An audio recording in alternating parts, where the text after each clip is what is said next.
Well, public health medicine specialist from the University of Cape Town, Kerrin Begg, joins me now to discuss the developments from the G7 summit. Kerrin, thanks a lot for joining us this evening. Let's take off from what British Prime Minister Boris Johnson has said, pledging of the G7 nations to distribute vaccines to inoculate the world by the end of 2022. So it looks as though the battle is won by having more vaccine across the continent. But what about the conversations of the TRIPS waiver? So I think that there's, the issue really is about ensuring that we have vaccinations around the world, because I think, as the President said, protecting some means that actually it's protection to no one. So until all are protected by vaccinations, effectively it's not protection for anybody, even those countries who have got quite a high degree of vaccination. So it's actually in everybody's interest to be distributing vaccinations around the world. I think the concern is that that the vaccinations that have been pledged are, whilst they sound really a lot of vaccinations in terms of hundreds of millions, but actually in terms of the number required, it's really quite small. I think that in terms of the TRIPS waiver, pledging vaccinations that have already been manufactured is an urgent way of addressing things. In the longer term, it's once again demonstrates the privilege and inequity existing in the world, that the haves have and the have-nots continue not to have.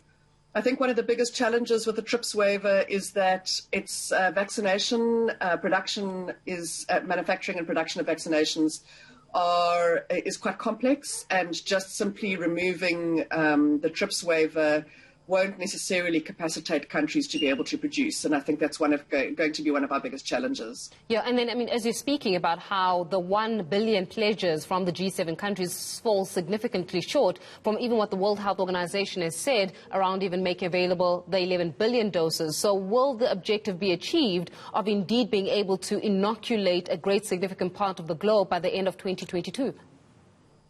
Yeah, look, it's at least a way forward from months ago where this wasn't even on the table. So, we mustn't sniff at it. It's an important way forward, and every country and every arm vaccinated is another step forward.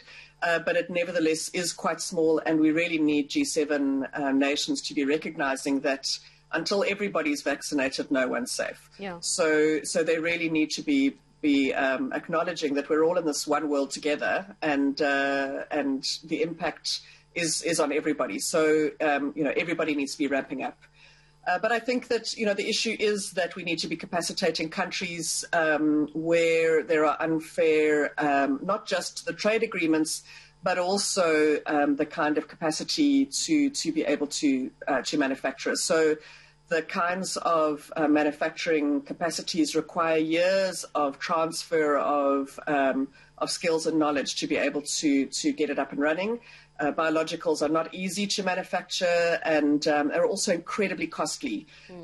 So when you're talking in dollarized or euro numbers, then it becomes unaffordable for countries that are still in a developing space, or low to middle income countries. Yeah, though the President did say also that the country welcomes the focus in the summit on the digital economy, as well as the impact of the fourth industrial revolution on developing economies, again, the significant pulse at the time is how do we deal with a world which is currently facing a global pandemic, and how do we deal with how some developing countries are really not even close to being inoculated or having their people protected significantly against this virus. Does this then speak to this element of privilege, that the more privileged countries can now afford to sort of move on? So let's move on now to the digital economy, and not pay mind to what is currently happening on the ground, and let's ignore the pink elephant in the room.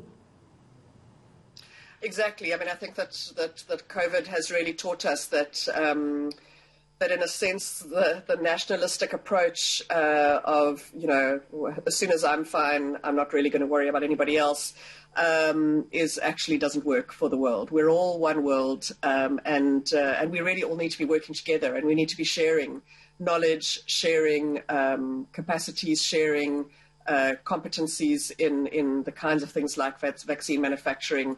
And so it's a huge lesson to the way that we run our economies, the way that we run our healthcare systems, and the way that we behave towards each other in general. Yeah, and it would seem that the agenda of G7 is not necessarily the agenda of the developing countries. We may be in the room with the conversations, we may listen to what the G7 countries are speaking about as well as their agenda, but it does not necessarily mean that we actually are sitting at the table of decision making.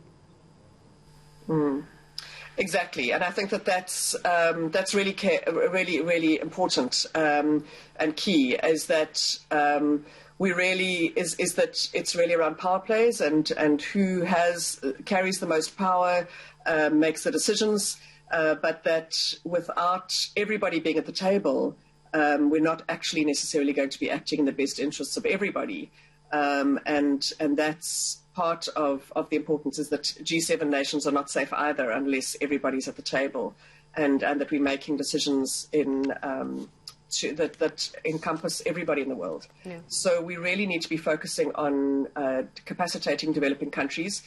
Countries are not in the state that they're in today because of, you can't look at it in terms of an ahistoric lens.